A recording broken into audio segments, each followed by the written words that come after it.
Bab 68, Kemesraan di Sepertiga Malam. Yongki bingung memilih kata-kata yang tepat untuk menceritakan pada istrinya. Sebab jika dia sampai salah bicara, kasihan juga pada sahabatnya.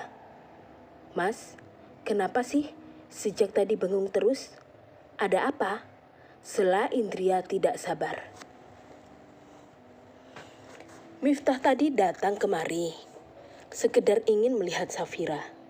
Jadi, kamu mengajak aku dan Safira ke ruang tamu tadi karena Miftah menyusup ke rumah kita."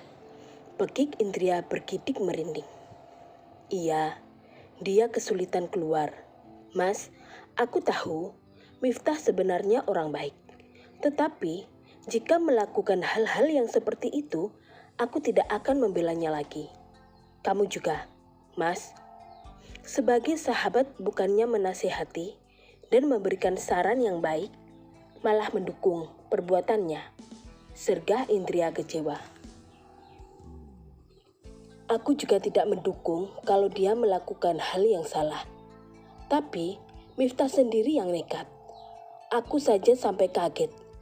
Tahu-tahu dia sudah ada di sini," sela Yongki membela diri. "Ya sudah, pagi ini aku akan bicara pada Safira. Mau tidak mau, dia harus membuat pilihan agar semua masalah segera selesai. Entah itu mereka berakhir dengan pernikahan atau Miftah berakhir masuk penjara. Biarlah Safira yang menentukan," ucap Indria tegas. "Penjara? Kamu tidak kasihan kalau Miftah masuk penjara?" tanya Yongki tak tega. "Mas Yongki, Miftah itu sudah melakukan tindakan kriminal. Apa menurut kamu dia tidak pantas masuk penjara? Coba andaikan ini terjadi padaku. Apa yang akan kamu lakukan pada pelaku?" sergah Indria mulai emosi.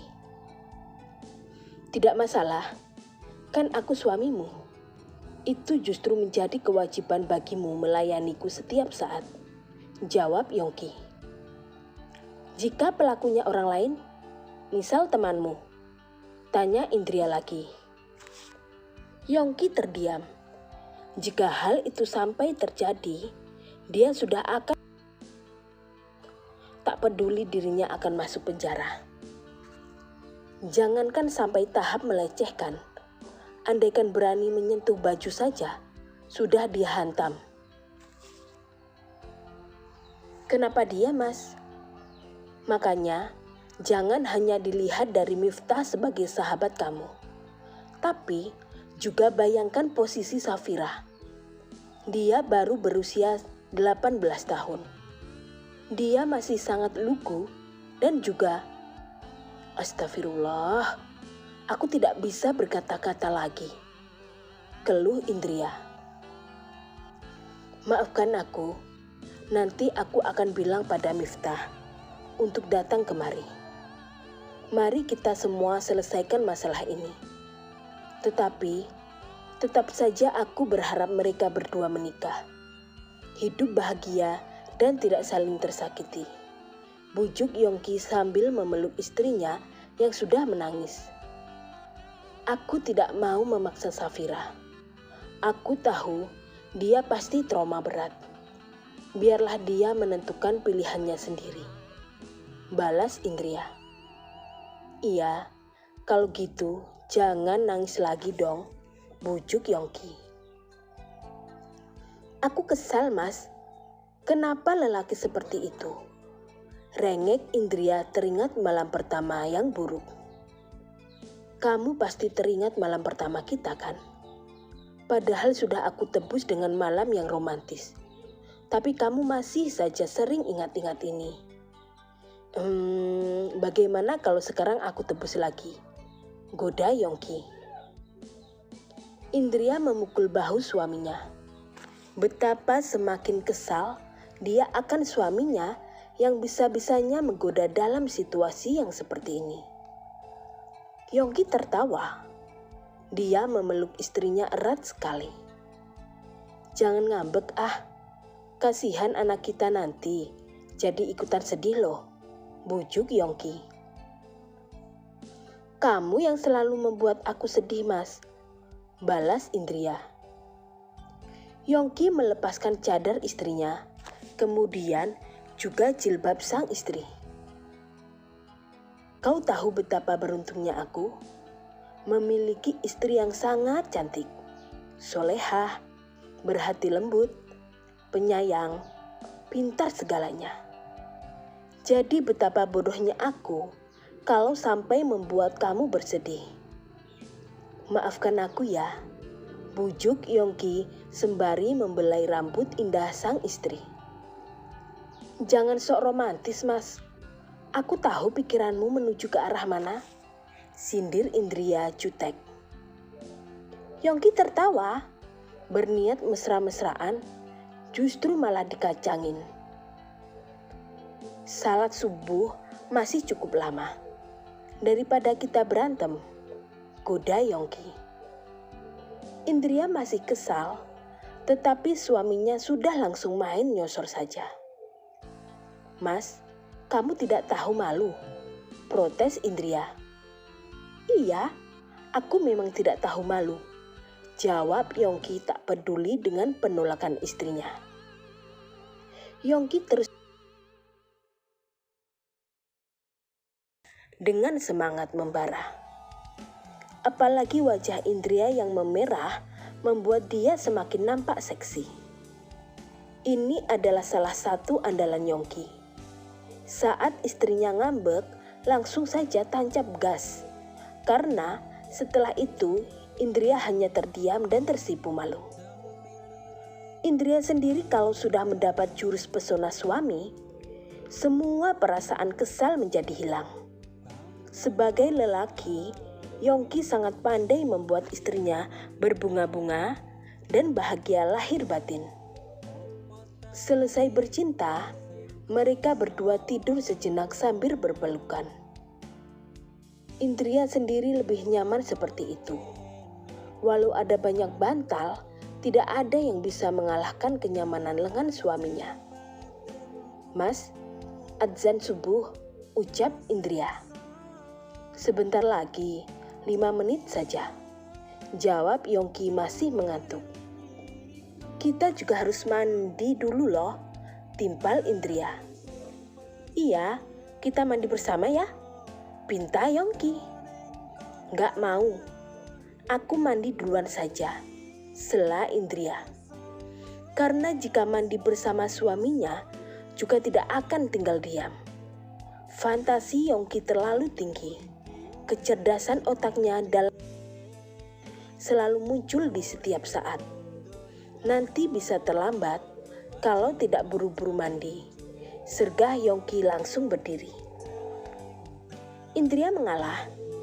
Di bawah pancuran air Yongki memeluk istrinya lagi. Mencium dan mencumbu seperti orang yang sedang mabuk cinta. Istriku, kenapa kamu bisa secantik ini sih? Gumam Yongki. Mas, jangan terlalu membanggakan kecantikan. Itu hanya bersifat sementara, balas Indria. Ah, kamu, kalau perempuan lain pasti akan bahagia aku puji-puji begitu, sela Yongki kesal. Aku tahu kamu berniat menyenangkan aku dengan memuji. Tetapi jika aku mendengar kata cantik, seakan hatiku merasa kamu mencintaiku karena kecantikan saja. Nanti setelah tua, aku jadi berpikir kamu tidak akan mencintaiku lagi, jawab Indria menjelaskan. Yongki tersenyum, memeluk istrinya lagi lebih erat. Kalau gitu, istriku, kenapa kamu rasanya sangat enak sekali sih? Membuat aku selalu ketagihan, gumam Yongki. Mas, pekik Indria malu sendiri. Nah, salah lagi kan? Sergah Yongki gantian kesal. Sudah, ayo buruan mandi, sergah Indria. Dalam hati Yongki ingin tertawa. Istrinya bukan tipe perempuan yang mau menunjukkan perasaannya. Jadi, ketika digombali berlagak kesal, padahal aslinya tersipu malu. Selesai mandi mereka sholat subuh, tetapi hanya berduaan saja di kamar. Setelah itu, Yongki membantu istrinya mengeringkan rambut. "Kamu ini, kalau rambut basah, lain kali jangan langsung memakai jilbab. Nanti kepala kamu pusing," tutur Yongki. "Aku terburu-buru mau masak, Mas. Apalagi di rumah kita sedang ada tamu," jawab Indria beralasan. "Soal sarapan gampang, biar aku pesan saja. Kamu tidak usah memaksakan diri. Ada hal yang mudah, kenapa nyari yang susah sih?" serah Yongki. Indria terdiam. Dia duduk patuh sambil memandang wajah suaminya lewat kaca cermin. "Apa, lihat-lihat. Aku memang sudah tampan sejak lahir," ucap Yongki percaya diri. Indria tertawa, tapi memang suaminya sangat tampan sekali. Apalagi ketika tersenyum menggoda. Semua wanita yang melihat sudah pasti klepek-klepek. "Mas, pokoknya jangan pernah tersenyum seperti itu lagi pada wanita lain," kata Indria kode keras. "Kamu takut jika ada wanita yang naksir aku? Itu sudah terlambat. Tanpa aku berbuat apa-apa, sudah pasti hanya dengan melihatku mereka akan naksir padaku," sergah Yongki. "Kalau gitu, mulai besok aku lepas cadar dan jilbab. Terus, aku mau memakai pakaian yang seksi seperti Sinta. Sepertinya enak yang kalau banyak yang naksir," canda Indria mengerjai suaminya. "Kamu berani?" pekik Yongki refleks menarik rambut Indria. "Ah, sakit." "Kamu KDRT, Mas," pekik Indria kesakitan. "Ah, maaf, aku tidak sengaja. Habisnya kamu bicara ngelantur gitu," ucap Yongki menyesal tapi juga marah. "Bukannya Mas Yongki suka perempuan yang seksi ya? Terus membanggakan kecantikan pasangan di hadapan teman-temannya," sindir Indria. "Tidak boleh. Kapan aku begitu? Pokoknya kalau menemui orang lain semua tubuh harus tertutupi. Pakai kacamata juga. Kaos kaki dan kaos tangan tidak boleh lepas," sergah Yongki kekeh.